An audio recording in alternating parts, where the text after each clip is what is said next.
আচ্ছা, আমাকে একটু প্রশ্নের উত্তর দেন তো আপনারা। -2 জোড় না বিজোড়? -3 জোড় না বিজোড়?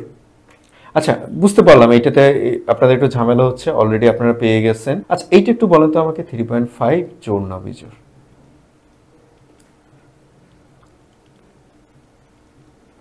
আচ্ছা, তার এবার একটু বলেন তো আমাকে, 7 সংখ্যা না অঙ্ক?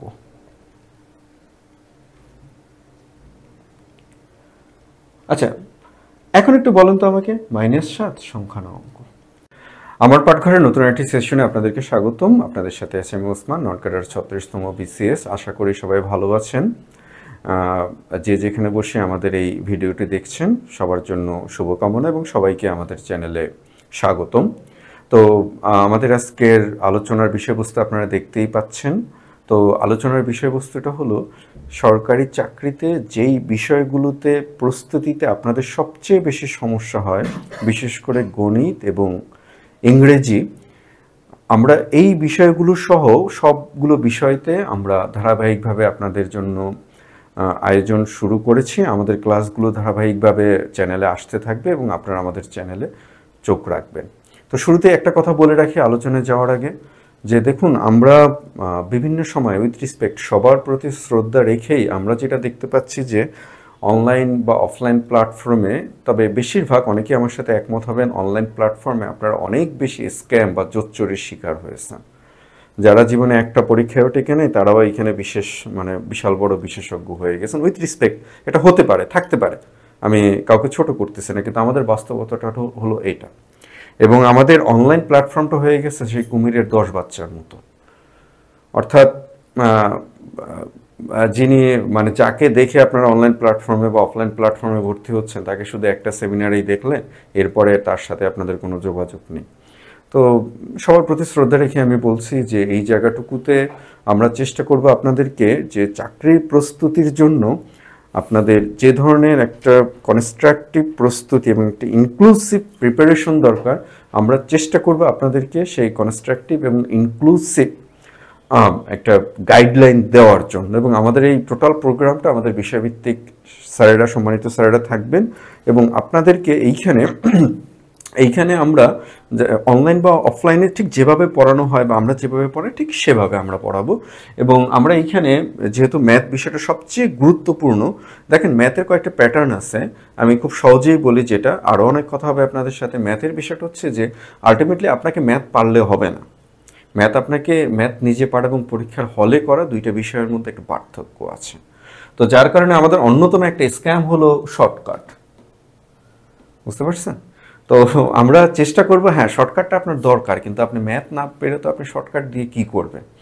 তো যাই হোক, আজকে আমরা আলোচনা শুরু করবো একদম ম্যাথের ভেরি ফার্স্ট থেকে, একদম প্রথম থেকে ধারাবাহিকভাবে আমাদের আলোচনা চলবে। সেটা হচ্ছে সংখ্যার ধারণা। এটা হচ্ছে আজকে প্রথম ক্লাস।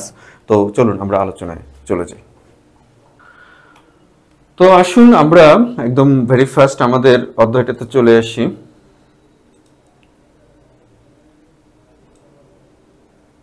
তো আমাদের অধ্যায়টা হচ্ছে সংখ্যার ধারণা। খুব গুরুত্বপূর্ণ একটা চ্যাপ্টার, খুবই গুরুত্বপূর্ণ একটা চ্যাপ্টার। প্রায় প্রত্যেকটা পরীক্ষাতে, হোক সেইটা প্রিলি হোক সেইটা রিটেন হোক সেটা মেন্টাল অ্যাবিলিটি হোক, এমনকি ভাইভাতেও বা মৌখিক পরীক্ষাতেও এইখান থেকে প্রশ্ন জিজ্ঞেস করা হয়। এবং আমি একটু শুরুতে বলে রাখি, আমাদের ক্লাসগুলো পার্ট বাই পার্ট হবে। আজকে আমরা সংখ্যার ধারণার একদম বেসিক যেটুকু আছে সেটুকু নিয়ে আমরা আলোচনা করব। এরপরে আমরা সংখ্যার ধারণার বাকি পার্টগুলোকে আস্তে আস্তে ধারাবাহিকভাবে আলোচনা করে যাব। এবং একই ফাঁকে আপনারা আপনাদের মতামতগুলো আমাদেরকে কমেন্টে জানাবেন, অথবা আপনাদের আরও কোন কোন বিষয়ে কি কি ক্লাস দরকার সেগুলো আপনারা আমাদেরকে জানাবেন। তাতে আমাদের সুবিধা হবে, আমরা একটা পরিষ্কার ধারণা পাবো যে আপনাদের আসলে কি দরকার। তো আসুন একদম প্রথমে চলে আসুন যে সংখ্যা কাকে বলে। আমি যখন প্রশ্ন করব যে সংখ্যা কাকে বলে, তো একটু বলার চেষ্টা করি আমরা যে সংখ্যা কাকে বলে। তো আমার অভিজ্ঞতাটা হলো যে বেশিরভাগ স্টুডেন্ট একটা যে মুখস্থ একটা সংজ্ঞা দেয়। তো আমরা এখানে দেখেন, সংখ্যার কাকে বলে বা অঙ্ক কাকে বলে এরকমটা কখনোই পরীক্ষায় আসবে না। এইখান থেকে আপনার ম্যাথগুলো আসতে পারে, রিলেটেড ম্যাথটা আসতে পারে। তো আসুন আমরা একটু সংখ্যা সম্পর্কে জানার চেষ্টা করি। তবে এইখানে আমি আজকে একদম ভেরি ফার্স্ট ক্লাসে সংজ্ঞাগুলো আমি শুধু বলে যাব, যেহেতু এটি রেকর্ডেড ক্লাস। আমি আপনাদেরকে অনুরোধ করব আপনারা যখন খাতায় নোট করবেন এই সংজ্ঞাগুলো আপনারা একটু শুনে শুনে নোট করার চেষ্টা করবেন, কারণ এইটা একটা পড়ালেখার স্টাইল। বেশিরভাগ সময় আমরা এই পড়ালেখার স্টাইলটাকে ফলো করি না। তো আসুন আমরা যখন বলবো যে সংখ্যা কাকে বলে, তো সংখ্যাটা আমরা একটু পরে যাই, আমরা আসি অঙ্ক কাকে বলে। তো অঙ্কের ইংলিশ হচ্ছে ডিজিট। ডিজিট ডিজিট কাকে বলে? সংখ্যার মানে সংখ্যার সংজ্ঞা অনেকেই আমরা দিতে পারি, কিন্তু অঙ্কের সংজ্ঞাটা আমরা দিতে পারি না। তো অঙ্কটা বেসিক্যালি কি? অঙ্কটা হচ্ছে গণনার জন্য আমরা যে প্রতীক বা চিহ্ন ব্যবহার করি, গণনার জন্য আমরা যে প্রতীক বা চিহ্ন ব্যবহার করি তাই হচ্ছে অঙ্ক। এখন ধরুন আমার কাছে 113 টাকা আছে, আমি কিভাবে লিখব? 113। আমার হাতে কতটি আঙ্গুল আছে? 10টি আঙ্গুল আছে। বাংলাদেশের জনসংখ্যা কত? ধরেন 18 কোটি। তাহলে দেখুন এই যে আমরা এই যে গণনা করলাম, আমরা এই গণনা করে আমরা গণনা করার সময় আমরা দেখুন গণনা করার সময় আমরা এখন এই অনের কথা যদি আমরা চিন্তা করি, আমরা বাংলা এটাকে বললাম 1, কিন্তু এটাকে আমরা ইংলিশে কি বলবো? 1।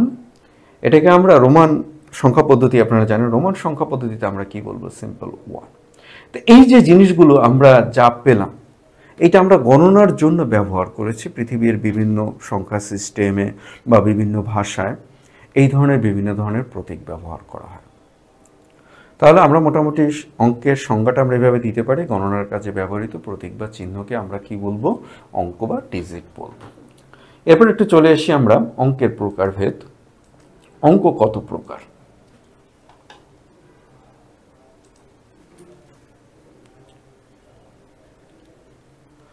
অঙ্ক কত প্রকার?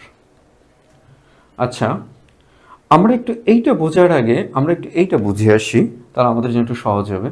ধরুন আমি এটা 5 লিখলাম, এরপরে আমি একটা শূন্য দিলাম। আচ্ছা, প্রথমে আমি একটা 5 লিখলাম, এরপরে আমি একটা শূন্য দিলাম, হয়ে গেল 50। এরপরে আমি 2টা শূন্য দিলাম, হয়ে গেল 500। এরপরে আমি 3টে শূন্য দিলাম, হয়ে গেল 5000। কিন্তু উল্টোটা যদি আমি করি, তাহলে এর ভ্যালু কত? আপনারা সবাই জানেন যে এর ভ্যালু হলো 5। এর পেছনে আমরা যদি 2, 4, 5 লাখ শূন্য যদি লিখি, এর কিন্তু কোনো ভ্যালু আসবে না। তো এখান থেকে মোটামুটি বুঝতে পারতেছেন আপনারা যে আমাদের যে অঙ্ক আছে সেই অঙ্কগুলোর মধ্যে কোনোটার নিজস্ব মান আছে, কোনোটার নিজস্ব মান নেই। তো এইখান থেকে আমরা অঙ্কগুলোকে ভাগ করতে পারি দুভাগে। 1 সার্থক অঙ্ক,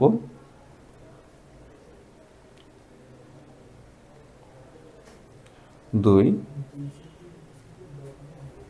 সাহায্যকারী অঙ্ক। তো এখন আসুন আপনারা যে সার্থক অঙ্ক আর সাহায্যকারী অঙ্ক কি, তা আপনারা ইতিমধ্যে বুঝে ফেলছেন যে সার্থক অঙ্ক কি আর সাহায্যকারী অঙ্ক কি। সার্থক অঙ্ক হলো যে অঙ্কগুলোর নিজস্ব মান আছে, আর সাহায্যকারী অঙ্কগুলো হলো যে অঙ্কগুলোর নিজস্ব মান নেই। তো আমাদের যে 10 ভিত্তিক সংখ্যা পদ্ধতি আছে, সংখ্যা পদ্ধতি বর্তমানে 4 ধরনের সংখ্যা পদ্ধতি ব্যবহৃত হয়। 10 ভিত্তিক সংখ্যা পদ্ধতি বা ডেসিমাল নাম্বারিং সিস্টেম, বাইনারি সংখ্যা পদ্ধতি বা 2 ভিত্তিক সংখ্যা সিস্টেম, অক্টাল নাম্বারিং সিস্টেম বা 8 ভিত্তিক সংখ্যা পদ্ধতি, 16 ভিত্তিক সংখ্যা পদ্ধতি বা হেক্সাডেসিমাল নাম্বারিং সিস্টেম। তো প্র্যাকটিক্যালি আমরা ব্যবহার করি 10 ভিত্তিক সংখ্যা পদ্ধতি। 10 ভিত্তিক সংখ্যা পদ্ধতি, এটাকে ইংলিশে বলা হয় ডেসিমাল নাম্বারিং সিস্টেম বা বাংলায় কখনো বলা হয় দশমিক সংখ্যা পদ্ধতি।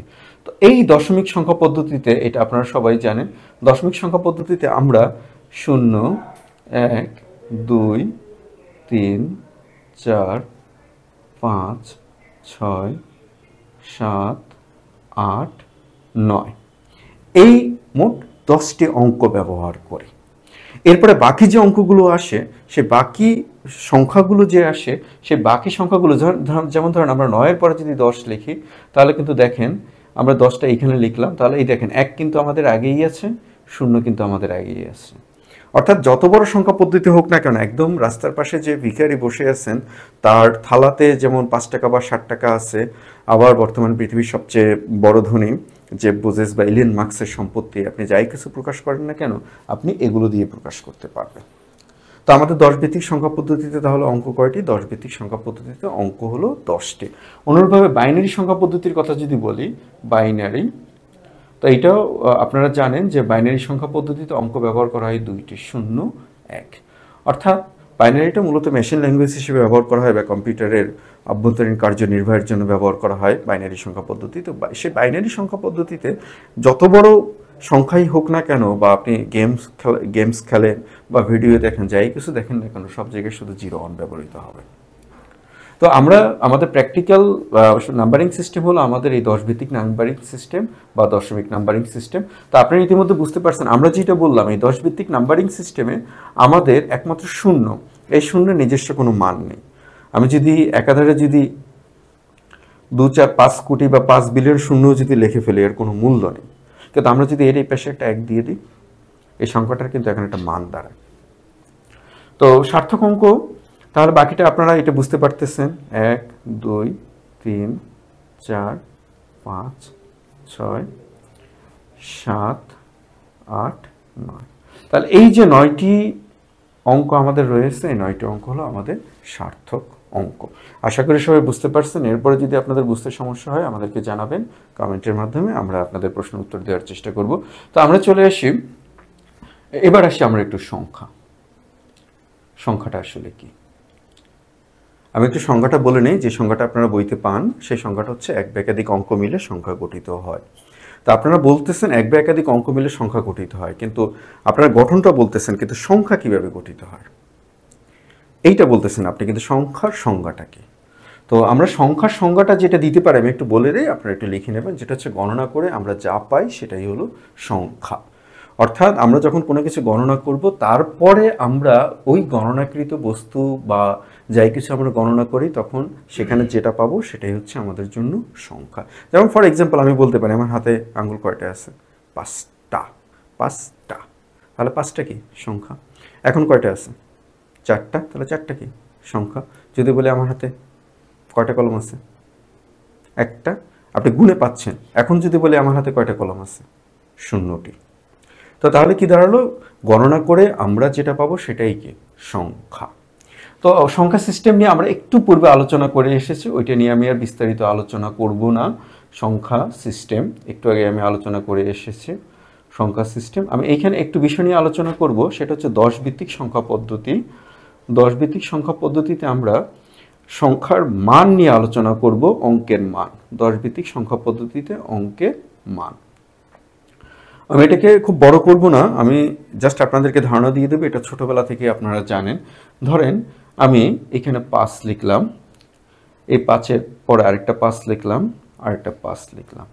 একভাবে যদি আপনি চিন্তা করেন তাহলে দেখেন এই প্রত্যেকটার মানই হচ্ছে 5।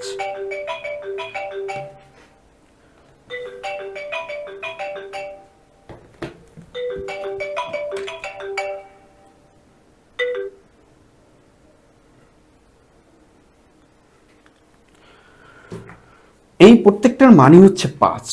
কিন্তু আপনি যখন এই সংখ্যাটাকে যখন পড়বেন, শুধু সিম্পলি যদি 5 হয় আপনি তাকে পড়বেন 5, কিন্তু যখন আপনি এই 5টাকে পড়বেন তখন আপনি বলতেছেন 55 মানে 50, এই 5টাকে বলতেছেন 500 মানে 555। তাহলে দেখুন একই অঙ্ক বিভিন্ন জায়গায় বসে কখনো সে হয়ে যাচ্ছে 5, কখনো হয়ে যাচ্ছে 50, কখনো হয়ে যাচ্ছে 500। তো এই কারণে 10 ভিত্তিক সংখ্যা পদ্ধতিতে অঙ্কের সাথে দু ধরনের মান জড়িত থাকে। এক হচ্ছে তার স্বকীয়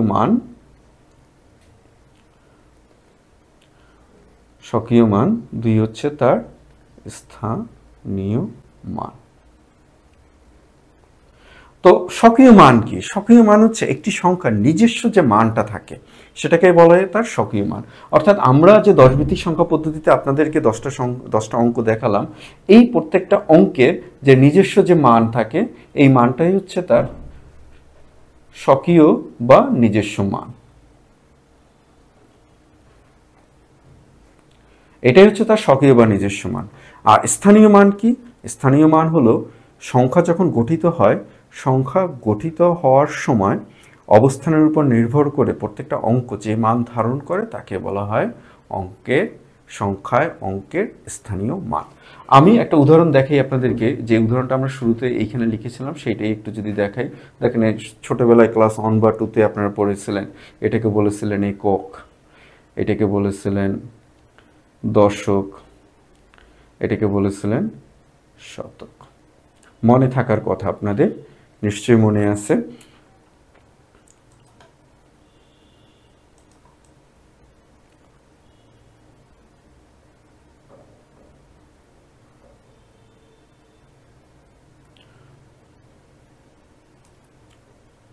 নিশ্চয়ই মনে আছে আপনাদের। এবং এককে আপনারা দেখুন একটু মনে পড়ে কিনা, আপনারা এইভাবে লিখছিলেন 5 × 1 = 5, দশককে লিখছিলেন 5 × 10, লিখেছিলেন 50, শতকের জায়গায় লিখছিলেন 5 × 100 = 500। তাহলে যদি যোগ করি আমরা, তাহলে আসবে আমাদের 5, 5, 5, অর্থাৎ এই সংখ্যাটাই আমাদের চলে এসেছে। তো আশা করি আপনারা বুঝতে পেরেছেন সংখ্যায় কিভাবে অঙ্কের স্থানীয় মানগুলো নির্ধারিত হয়। এটা আপনারা আরও যেতে পারেন, শতকের পরে সহস্র, অযুত, লক্ষ, নিযুত, আমরা অত দূর পর্যন্ত গেলাম না। তো এবার আসুন আমরা সংখ্যার যে জায়গাটাতে ছিলাম, যে আমরা বলেছিলাম এক বা একাধিক অঙ্ক মিলে সংখ্যা গঠিত হয়। ফর এক্সাম্পল কীরকমভাবে, 12 আমরা লিখতে পারি, 17 আমরা লিখতে পারি, 713 আমরা লিখতে পারি, 8 সমস্ত 2 আমরা লিখতে পারি, 7 সমস্ত 5 লিখতে পারি, আমরা 7.5 লিখতে পারি। এগুলো প্রত্যেকটাই হলো এক একটা সংখ্যা, প্রত্যেকটাই এক একটা সংখ্যা। এখন প্রশ্ন যদি আপনাকে করা হয় যে আমি যদি শুধু 7 লিখি, এই 7 কি অঙ্ক না সংখ্যা? এটা প্রশ্ন আপনাদের মনে আসতে পারে যে আমি শুধু 7 লিখলাম, 7 কি অঙ্ক না সংখ্যা? দেখেন, এটা একটু মাথায় রাখতে হবে আপনাদেরকে। যদি কোনো অঙ্ক এককভাবে বসে, সে অঙ্ক হিসেবেই পরিগণিত হবে বা তাকে অঙ্ক হিসেবেই চিন্তা করা হবে। কিন্তু যদি একক অঙ্কের সাথে টি, টা, খানা, খানি ইত্যাদি কোনো কিছু যদি থাকে, তাহলে তখন সে হয়ে যাবে সংখ্যা। তাহলে বিষয়টা কীরকম? যেমন আমি 7, এই 7-এর সাথে যদি আমি শুধু 7 লিখি তাহলে এ অঙ্ক, কিন্তু যদি আমি 7টি লিখি তাহলে এই হয়ে যাবে সংখ্যা। তাহলে আশা করি আপনারা বিষয়টা বুঝতে পারছেন। এখন একটা প্রশ্ন আপনারা যেটা করবেন যে এটা হলো কেন, দেখুন এই 7 তো একটা মানে 7কে উপস্থাপন করতেছে। আমাদের বাংলা ভাষাতে আমরা 7কে এভাবে লিখি, কিন্তু এই 7টি কিভাবে পেয়েছেন আপনি? গুণে তো পেয়েছেন। তো আমরা অঙ্কে সংখ্যার সংজ্ঞায় একবার বলেছিলাম গুণে যা পাওয়া যাবে তাই সংখ্যা। আশা করি বিষয়টা বুঝতে পারছেন।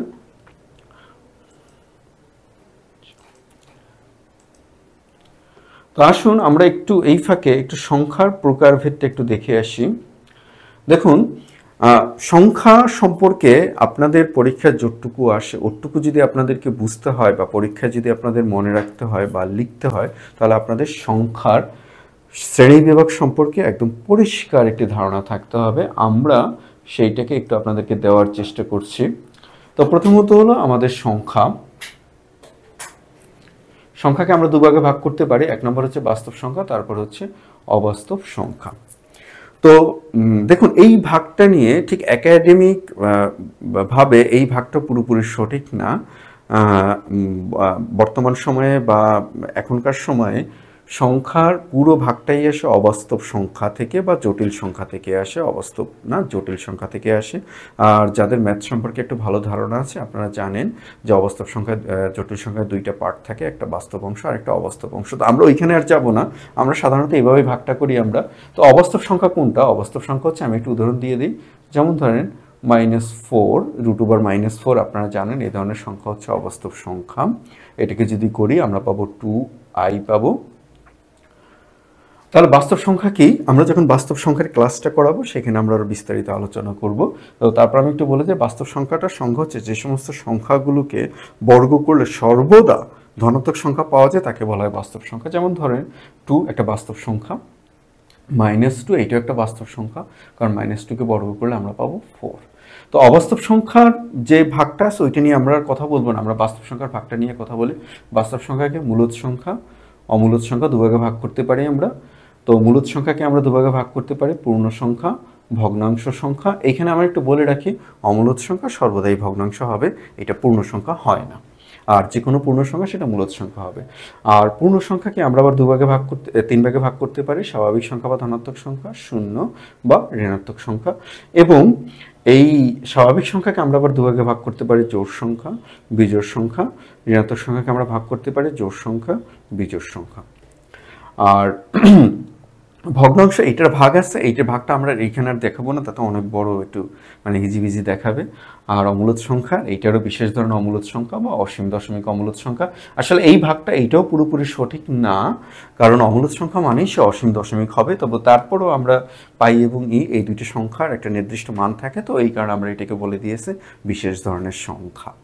তো আপনারা এই সংখ্যার এই চারটাকে একটু, যেহেতু এটা এইখানে আছে, আপনারা একটু পজ করে আপনারা এটাকে একটু খাতায় তুলে নেবেন, কারণ সংখ্যার ধারণা আমরা যখন সামনের দিকে যখন যাব তখন এই ম্যাপটা, সংখ্যা ম্যাপটা আপনার মাথায় যদি পরিষ্কারভাবে না থাকে তাহলে আপনি ক্লাস করতে পারবেন না বা আপনার বুঝতে সমস্যা হবে।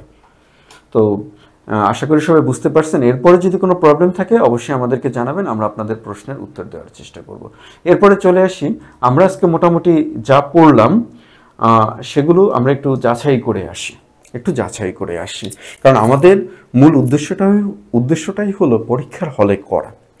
আলটিমেটলি আমরা অনেকে অনেক কিছু পারি, দেখা যায় যে পারা সত্ত্বেও আমরা পরীক্ষা খুব একটা ভালো করতে পারি না, আবার অনেকেই দেখা যায় যে খুব বেশি না জেনেও পরীক্ষা ভালো করতে পারে।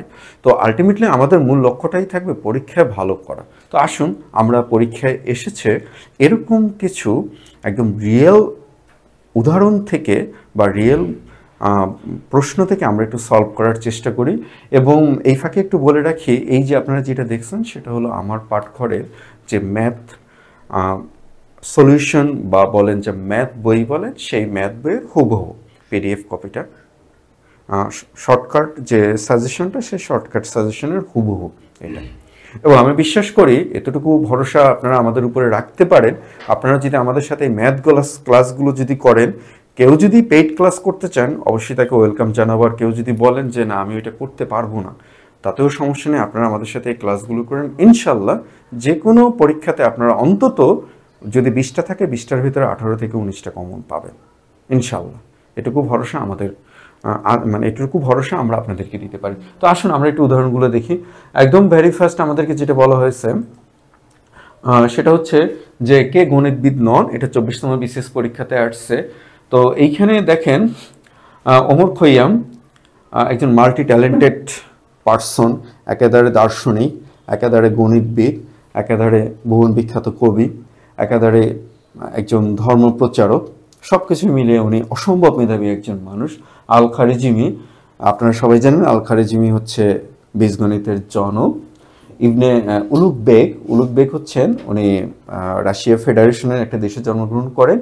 উনি হচ্ছেন বিখ্যাত একজন গণিতবিদ। আর ইবনে খালদুন, আপনারা যারা ইতিহাসে বা সমাজবিজ্ঞানে যারা পড়েছেন ওনার নামটা পেয়েছেন, উনি হলেন একজন ইতিহাসবিদ বা সমাজবিজ্ঞানী, আমরা যেটা বলি এটা। তো পরের প্রশ্নটাতে চলে আসুন, সর্বপ্রথম কোন উপমহাদেশ শূন্য সংখ্যার আদি ধারণা দেয়? খুব গুরুত্বপূর্ণ একটা প্রশ্ন, এবং একই সাথে এই প্রশ্নটা যখন আমি পড়াই তখন আমি নিজেও কিছুটা গর্ব অনুভব করি যে বর্তমানে যে সংখ্যা সিস্টেম বা সংখ্যা পদ্ধতির উপর সমস্ত পৃথিবী দাঁড়িয়ে আছে, সেই সংখ্যার সিস্টেমের মূলটা হলো শূন্য। এবং আমি শূন্য নিয়ে গল্প করি অনেক সময়, কোনো এক সময় আপনাদের সাথেও গল্প করব শূন্য সংখ্যাকে নিয়ে। তো শূন্য সংখ্যার আদি ধারণা দেয় ভারতীয় উপমহাদেশ। শূন্য সংখ্যার আদি ধারণা দেওয়া হয়। এবং এর সাথে আরেকটা প্রশ্ন আসে, শূন্যের জনককে? অনেকেই আমরা আর্যভট্ট বলি, এবং বাংলাদেশের অনেক বড় বড় বইতে, সম্মানিত স্যারদের বড় বড় বইতে এখনও আর্যভট্টই লেখা আছে, কিন্তু শূন্য আবিষ্কারক হচ্ছেন ব্রহ্মগুপ্ত। তবে এইখানেও একটু আমাদের আছে যে শূন্যের বয়স প্রায় 3000 বা 4000 বছর, কিন্তু আর্যভট্ট বা ব্রহ্মগুপ্ত এদের বয়স 1200 বা 1300 বছর। তাহলে তারা এভাবে কিভাবে শূন্যের জনক হন? তো এইটা নিয়ে একটা গল্প আছে বা একটা ইতিহাস আছে, এটা নিয়ে পরে একসময় আপনাদের সাথে কথা বলবো। আপাতত আপনাদের শূন্য আবিষ্কারক যখন বলবে তখন আপনারা ব্রহ্মগুপ্তকে দাগাবেন আর্যভট্ট থাকা সত্ত্বেও, যদিও অনেক বইতে এখন পর্যন্ত আর্যভট্ট দেওয়া আছে। আর আমি বাংলাদেশের যারা খুব বড় বড় ম্যাথের বই এখন যারা লিখছেন তারা কেউ আমার আবার সরাসরি স্যারও বটে। তো তো কোনো স্যারের সাথে আমি ব্যক্তিগতভাবে কথাও বলেছি, স্যারেরা বলছিলেন সংশোধন করবেন, 2-1টা বইতে হয়তো বা সংশোধনে চলে আসছে। এরপরে চলে আসে অঙ্ক কত প্রকার, এইটা তো একটু আগেই আমি বলে দিলাম যে অঙ্ক 2 প্রকার, সার্থক অঙ্ক, সাহায্যকারী অঙ্ক। আচ্ছা, পরবর্তীতে চলে আসি কোনটি সংখ্যা নয়, এটার উত্তর আপনারা দিতে পারবেন। দেখেন, যেহেতু একাধিক অঙ্ক আছে তাহলে এইটা সংখ্যা, একাধিক অঙ্ক আছে এইটা সংখ্যা। 8 এবং 7, দেখেন আমরা বলছিলাম যদি একক অঙ্ক থাকে তাহলে সে অঙ্ক হবে, যদি একক অঙ্কের সাথে টিটা খানাখানি থাকে তাহলে সে সংখ্যা হবে। দেখেন 7-এর সাথে একটা টি আছে, তাহলে 8-এর সাথে একটা টি আছে, 8 কি হবে, একটি সংখ্যা হবে। পরেরটিতে চলে আসুন কোনটি অঙ্ক নয়। তো কোনটি অঙ্ক নয়, তাহলে এইখানে এখন উত্তরটা আপনাদের কাছে ছেড়ে দিলাম, আপনারা উত্তরটা কমেন্ট বক্সে আমাকে জানাবেন। আসুন পরের ম্যাথটিতে আসুন। তো পরের ম্যাথটি একটি ইংলিশের। তো আমরা যেটা বলেছিলাম যে আমাদের ক্লাসের শুরুতেই আমাদের উদ্দেশ্যটা হচ্ছে আপনাদেরকে ক্রমান্বয়ে একটু স্ট্রং পজিশনে নেওয়া, অর্থাৎ ম্যাথের ভিত্তিটা আপনি রাতারাতি ম্যাথে খুব একটা বেশি কিছু করে ফেলার যদি চিন্তা করেন, সেই চিন্তাটাকে আমরা ওয়েলকাম জানাই, কিন্তু একই সাথে আপনার জন্য সতর্কবার্তা হলো রাতারাতি কিছু করতে পারবেন, আপনাকে ধাপে ধাপে যেতে হবে। তো এই কারণে আমরা লিখেছি যে প্রথমে আপনি একটু বিসিএস এর বা প্রাইমারিতে বা এনটিআরসিতে যে ধরনের বেসিক ম্যাথগুলো আসে সেগুলো করেন, এরপর একটু উপরের দিকে ওঠেন। ভয় পাওয়ার বা ঘাবড়ানোর কোনো কারণ নেই। এই যে এইখানে একটা ম্যাথ ইংলিশে দিচ্ছে, এটা দেখে আপনারা অনেকেই ঘাবড়িয়ে গেছেন। The difference between the place values of 8 and 2 in the number of 5, 3, 8, 1, 2, 9। ঘাবড়ে গেছেন, আসলে ঘাবড়ানোর কিছু নেই, যদি বাংলাতে বলি আপনারা সবাই পারবেন। এইখানে বলছিল যে এই যে সংখ্যাটা আমরা লিখেছি বা সংখ্যাটা দেওয়া আছে, এই সংখ্যাটাতে প্লেস ভ্যালু মানে হচ্ছে স্থানীয় মান। আমরা যে স্থানীয় মানের কথা বলছিলাম, একক, দশক, শতক, তাহলে এইখানে বলছে যে 2 এবং 8-এর, এই যে আমরা 2 লিখলাম, এই 2 এবং এই 8-এর স্থানীয় মানের পার্থক্য কত, প্লেস ভ্যালু, স্থানীয় মান। তাহলে আপনি গণেন, 2 এর স্থানীয় মান হচ্ছে একক, দশক, তাহলে কত, 20। আর 8-এর স্থানীয় মান হচ্ছে একক, দশক, শতক, সহস্র, তাহলে কত হবে, 8000। এবার আপনারা বিয়োগ করে দেন, বিয়োগ করে দিলে ডিফারেন্সের কথা যেহেতু বলছে, তাহলে বিয়োগ হবে 7980। আশা করি সবাই বুঝতে পারছেন, ঘাবড়ানোর কোনো কারণ নেই। এরপরে আসুন একটি সংখ্যার শতক, দশক এবং একক স্থানীয় অঙ্ক যথাক্রমে PQR সংখ্যাটি কত।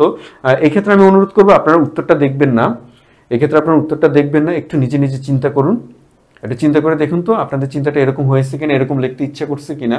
যেহেতু শতক বলছে পি, শতক বলছে পি, দশক বলছে কিউ, আর একক বলছে আর। দেখুন তো আপনাদের এরকম ইচ্ছা করছে কিনা, পি কিউ আর লিখতে কি ইচ্ছা করতেছে কিনা। অনেকে হয়তো বা মানে অনেকেই হয়তো PQR লিখে ফেলছে। আসলে এর উত্তরটা PQR হবে না, এটা সিম্পলি আমরা যখন স্থানীয় মান শিখছি আমরা ওইখান থেকেই লিখতে পারবো। দেখুন, যেহেতু পি হচ্ছে শতক, তাহলে শতকের স্থানে পাঠাতে হলে তাকে কত দ্বারা গুণ করতে হবে আমাদের, শতকের স্থানীয় মান হচ্ছে 100, তাহলে আমাদের 100 দ্বারা গুণ করতে হবে 100p। দশক স্থানে হচ্ছে আমাদের কিউ, তাহলে কিউকে আমরা কত দ্বারা গুণ করব, 10 দ্বারা গুণ করব, তাহলে আসবে কত আমাদের 10q। আর একক স্থানীয় অঙ্ককে আর, তো একক স্থানীয় অঙ্ককে আমরা কত দ্বারা গুণ করব, 1 দ্বারা গুণ করব। তো এখন যদি সবগুলোকে আপনি যোগ করে দেন তাহলে আপনি পাবেন 100p প্লাস 10q প্লাস আর। তো এই ম্যাথটা প্রায় পরীক্ষায় দেয় এবং এর সাথে সংশ্লিষ্ট বিভিন্ন ধরনের ম্যাথ বিভিন্ন সময় পরীক্ষায় আসে। পরেরটাকে আপনারা নিজেরা ট্রাই করবেন, আর এটা যদি নাও পারেন সমস্যা নেই, এটা বেসিক্যালি এটা ব্যাংকের অঙ্ক, না পারলেও সমস্যা নেই, এটা চেষ্টা করবেন। তো যাই হোক, এটাই ছিল আজকে আমাদের মোটামুটি আমাদের প্রথম ধাপের আলোচনা, এবং আমরা আপনাদেরকে পূর্ণাঙ্গ যে শিডিউল, সেই শিডিউলটা আমরা চেষ্টা করব আজকে রাতের মধ্যেই দিয়ে দেওয়ার জন্য। যদি আজকে রাতে নাও দিতে পারে ইনশাল্লাহ আমরা কালকে দিয়ে দেবো। পরের ক্লাসে আমরা আলোচনা করব জোড় এবং বিজোড় সংখ্যা নিয়ে। তো আপনাদের কাছে অনুরোধ থাকবে ক্লাসটি আপনারা আমাদের সাথে থাকবেন, এবং আশা করি ইনশাল্লাহ আপনাদের জোড় বিজোড় সংখ্যা থেকে অন্তত প্রাইমারি, এনটিআরসি এবং বিসিএসে যেখান থেকেই ম্যাথ দেওয়া হোক ইনশাল্লাহ আপনারা পারবেন। তো এখানে আমরা আজকে আমাদের ক্লাস শেষ করব। তবে আপনাদের কাছে আমাদের অনুরোধ থাকবে যে আপনারা যদি যে প্রবলেম মনে করেন বা আপনাদের যদি কোনো পরামর্শ থাকে, একদম নির্দ্বিধায় আমাদেরকে সেই পরামর্শটা আপনারা দেবেন। আমরা চেষ্টা করব এই ক্লাসগুলো আপনাদের জন্য, এই ক্লাসগুলো আমাদের জন্য নয়। আর একই সাথে সবাইকে অনুরোধ করব, যদি আমাদের ক্লাসগুলো ভালো লেগে থাকে তাহলে অবশ্যই লাইক, কমেন্ট, শেয়ার এবং সাবস্ক্রাইব করে আমাদের সাথে থাকবেন। সবার জন্য শুভকামনা, ভালো থাকবেন।